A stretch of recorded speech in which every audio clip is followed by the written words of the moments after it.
So ESPN continued their ranking of position groups. This is based on votes from executive scouts and coaches. They did the top 10 off-ball linebackers. Fred Warner of the Niners is 1, Roquan Smith of the Ravens 2, Matt Milano of the Bills 3, Patrick Queen 4, Nick Bolton 5, Jeremiah Owusu-Koramoah of the Browns 6. NFC scout, tremendous athlete, runs like a corner, finally found his stride and played with confidence. NFC executive. Many of us scouts loved his ability coming out of the draft in 2021. We're concerned with his size, but he's overcome that. Makes plays all over the field. You can live with the lack of instincts in some areas because he's a playmaker with quick trigger to the ball.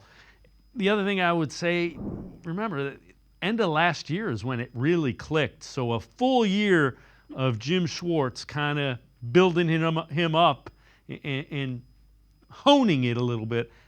I think he's going to keep ascending. I really do. I have no reason to believe that that's not going to be the path. And I actually kind of get a little chuckle there seeing Patrick Queen's name ahead of Jeremiah Owusu-Koramoah. Let's be honest, just because of a contract somebody signed with one team doesn't necessarily elevate the play you had. And a lot of what Patrick Queen did, and as successful as he was because of the guy ahead of him on that list, Roquan Smith.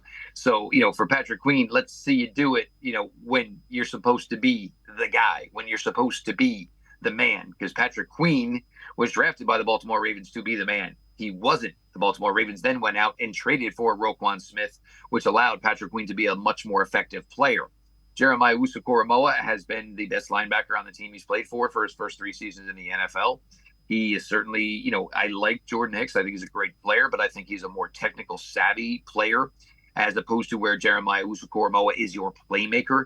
I know so many people are caught up in the Amari Cooper and the deal and the extension. I can tell you right now, from what I've been told, the more pressing matter is getting Jeremiah Owusu-Koramoah's contract extension done. It is something that they want done quickly. They do not want to go to training camp without that satisfied. Jeremiah really, really stepped up. And, we all know that Jeremiah has probably had a little bit more on his plate here the last couple of days, certainly with the trial, around, the passing of his brother, the death of his brother, the murder of his brother. But he has really, really stepped up here. And there's some that have, I've gotten the opportunity to talk to that said, he was always a well-grounded kid. He was always a very, very well-focused kid. But, when that part of his life happened, it really, really just, took a guy who was 24 years old and shot him up to the fact where he carried himself like he was more like a 30-year-old guy, a 31-year-old guy. And his play really grew with it. Certainly the Jim Schwartz defense did not hurt. The fact that they finally addressed the defensive tackle and he was allowed to play a little bit more clean, because it's a really, really difficult to play with instincts and just say, I know what's happening and I'm going to go blow it up. I know the guard's going to block down. I'm going to beat him in the spot. I'm going to get to the backfield. It's all well and great to know what you think is going to happen and be pretty sure what's going to happen. But when, your D tackle is getting pushed into you as you're trying to ascend into the hole and you're not making the play that you thought you were going to be able to make, it all needs to work together. It all needs to, a good friend of mine named Matt Waldman, he uses a great phrase, it's got to be a band and it's got to play like music.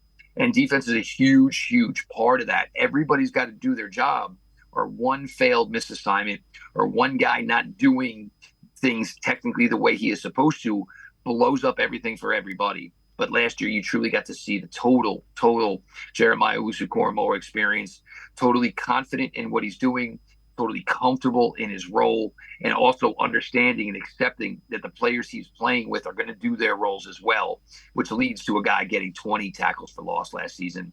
It's not going to be very long. If players are supposed to be there by Monday or Tuesday, I'd be stunned if we do not hear about a Jeremiah Owusu-Koramoah extension before this week is out.